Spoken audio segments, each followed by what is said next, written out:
We're going to be checking out geography now, the Gambia. Don't really know much about Gambia, so yeah, this is going to be interesting, man. It's the Gambia, not Gambia. All right, okay. Gambia. You got to put a the before Gambia. And it's Gambia, not I've Zambia, already failed. Not Gambit, not Get-bia, as in Bob said, Get-bia, Gambia.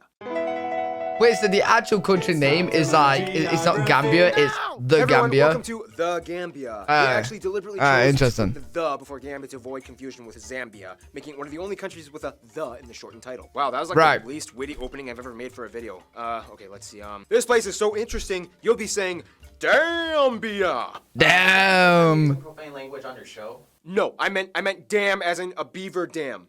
Ha! Keeping it clean since 2014.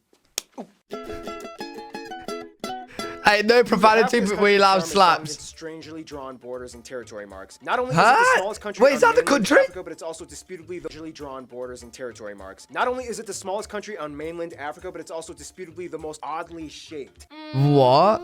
First of all, the Gambia is located on the furthest section of Western Africa off the Oh, that's so weird, isn't it? That's actually weird. Other than its 80-kilometer coastline on the Atlantic, the Gambia is completely surrounded by Senegal on all three sides and meanders inland following the Gambia River for about 320 kilometers. The country is divided into 8 local government areas, including... I've actually never seen a country that looks like this ever. Like okay, so this part, fair enough. Like, if it cuts off like here, fair enough.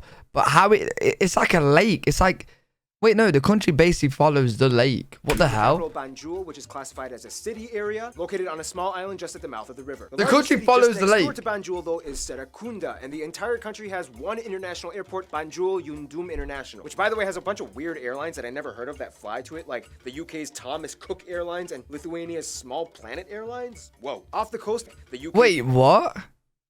Banjul Yundum International, which, by the way, has a bunch of weird airlines that I never heard of that fly to it, like the UK's Thomas... Wait, the Thomas Cook used to be massive. How hasn't he not heard of the Thomas Cook? I know he's from America and stuff, but Cook Airlines and Lithuania's Small Thomas Planet Cook was a big Airlines. UK airline. Off the coast, the furthest plots of land that lay claim to the Gambia are the Bijol Islands. The Gambia is often referred to as the smiling coast of Africa due to the fact that not only are the beaches amazing, but if you look at the map, it kind of looks like Senegal is a deformed Pac-Man looking type of thing, and the Gambia is a cheeky, sultry Elvis curled lip grin smile. Otherwise, the country in itself looks like a snake with a horrible underbite. Now, you might be thinking, okay, why does this country even exist? Like, it's so small. Wouldn't it be easier if they just joined Senegal and became one country? Right. That's a very observant but horrible conclusion. Now, you have to understand that in Africa, every stretch of territorial sovereignty claim matters, even if you can just take a morning stroll across one side of the country to the other. The reason why the Gambia is shaped like this is partially because of European colonialism and partially because of complacency. Senegal used to belong to the French Empire and the Gambia used to belong to the British. Essentially, they drew the borders to follow the Gambia River with 2 straight lines jutting inland from the coast between 13 degrees 9 minutes and 30 that makes sense because when you look at the country, it literally just follows the lake. 30 minutes north. However, they made a deal and said that the Gambia could have all the land that flowed west of the Halahin Balong River in the south. This did, however, transect a portion of the Janak Peninsula, which is shared by both countries. Somewhere along the halfway point, they decided that the straight lines would stop and that the country would be allotted somewhere between 9 to 12-ish kilometers in every direction around the river on each side. I've never seen a country look like this. Kilometers. That's not a lot. I mean, area-wise, the entire country is only about the size of Jamaica. So essentially, the country is kind of... Wait, no way.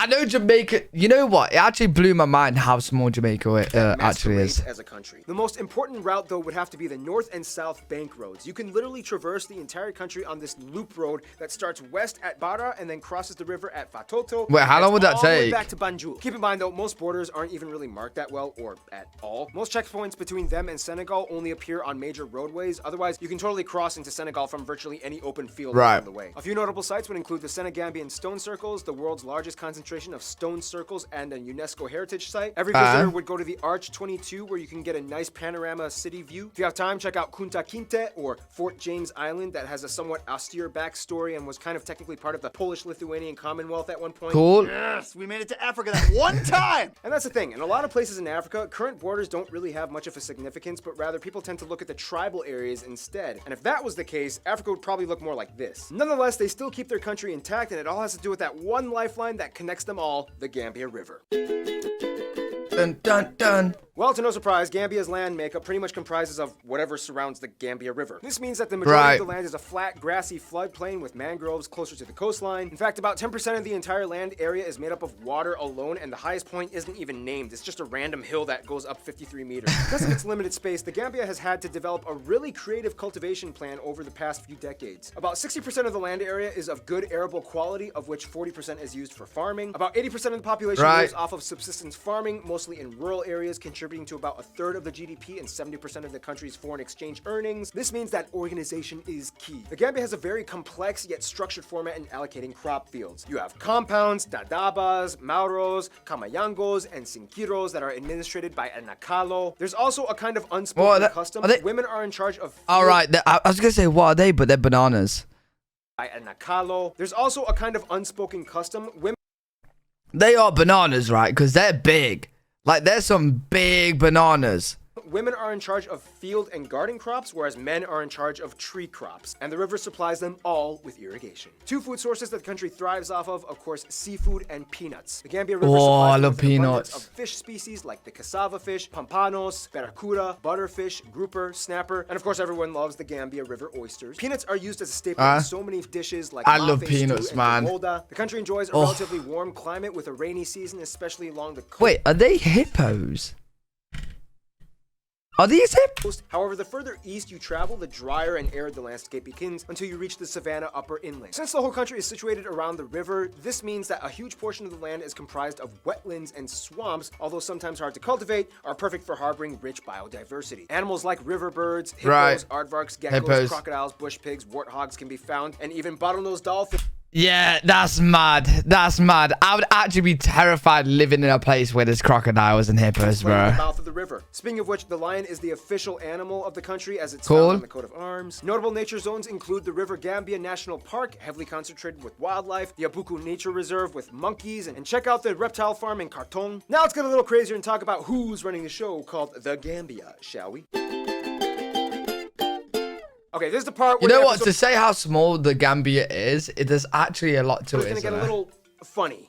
And by that I mean when we discuss politics. First of all, the Gambia has about 2 million people and is one of the least militarized countries in the world. The country is made up of... Wait, no. Like, to say how small the country is, that's quite a bit. And is one of the least militarized countries in... Oh, militarized, okay. The country is made up of a few main ethnic groups, the largest one being the Mandika at over 40%, the Fula at around 20%, the Wolof at around 16%, the Jola at 10%, and the rest is a conglomeration of other Africans like the Serahuli and other non-Africans. Alright, cool. They use the Gambian Dalasi as their currency, they use the Ted G outlet, and they drive on the right side of the road. The largest ethnic group, the Mandika, have lived in the area for centuries, and they are the descendants of the Mali kingdom that stretched all across West Africa and had one of the richest kings in history. The earliest recordings have shown that the Gambia was subject to various African kingdoms as well, such as the Foni, Kombo, Sine, Saloum, and the Fulado. Around 90% of the country is Sunni Muslim, and the remaining 10% is Christian. Islam in the Gambia follows the Maliki school of jurisprudence, the system predominantly used in North and West African countries. It's interesting though, because kind of like the Comoros, even though the country is predominantly Muslim, Gambian women have incredibly loose clothing customs and statutes. Most women don't even wear the hijab, let alone abayas, but rather the typical patterned cloth dresses with exposed arms and necklines. The official language is English, as the country for a while was a colony under the British Empire until independence in 1965. However, Mandinka, Wolof, Fula, and Jola are spoken as a first language to the majority of the population. It's not uncommon to hear people speaking French as a third language though, due to their close proximity to Senegal and relative isolation from the nearest English-speaking country, Sierra Leone. Why? Do people in Senegal speak French? Around 700 kilometers away. Music is huge out here. Disputably, the Wolof people have the best drummers. When listening, you'll be like, yeah, that's my Gambia.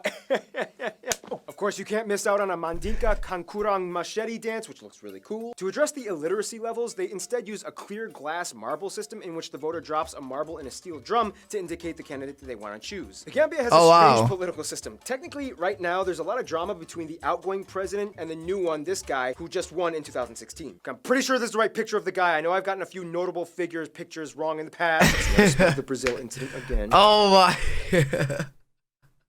I remember this one.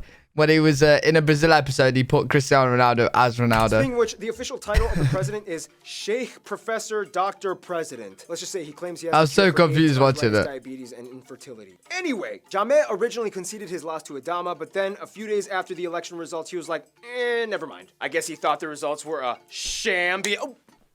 Guys, this is one of my best friends and former roommates, Caleb. Say hi. There's a lot of controversy, though, because Adama has proposed a lot of policies that seem to favor the UK, whereas Jammeh was literally quoted for saying Britain has done nothing except teach the Gambians how to sing Ba Ba Black Sheep. Well, interacting with the UK has played a huge role of importance in the country before and after independence. Let's elaborate. The Gambia, as mentioned before, is mainland Africa's smallest country, so to no surprise, they kind of have to make friends to get by. The Gambia plays an active role in West African and Muslim affairs, therefore has been reaching out to other nations like Libya and Mauritania. Mali, though, has a historical root and ties in with the Gambia as the Mandinka peoples have origins in the Malian kingdom. When it comes to Asia, the Gambia has jumped back and forth between recognizing either the People's Republic of China or Taiwan. For the longest time, the Gambia was the third African state recognizing Taiwan for about 18 years until Jammeh changed his mind in 2013. China didn't respond right away. What is this, man? Suspicious, but eventually they reopened ties in 2016. The UK is a little tricky because even though Jammeh was not a fan of the Brits still maintained strong relations. The Gambia is an incredibly popular tourist destination as it's the closest English-speaking African country to them, and business still carries very well between them. Their two best friends, though, more or less, would probably be Senegal and Sierra Leone. At one point, the Gambia... It has to be Senegal. It's literally the piece of Senegal. You know what I mean? Both countries under the British colonial times until the French took over. Then Senegal and Sierra Leone decided to kind of do their own thing. Nonetheless, proximity and language are what closely tie these three countries. Cool. In conclusion, the Gambia is a small, skinny country that literally surrounds the parameters of one river, but man, have they made something out of it. Stay tuned. Really good video, actually. I actually enjoyed that quite a lot. I hope that you guys enjoyed it too. Let me know what you guys think in the comment section. If you guys enjoyed, make sure to leave a thumbs up, subscribe, and I'll see you all in the next video.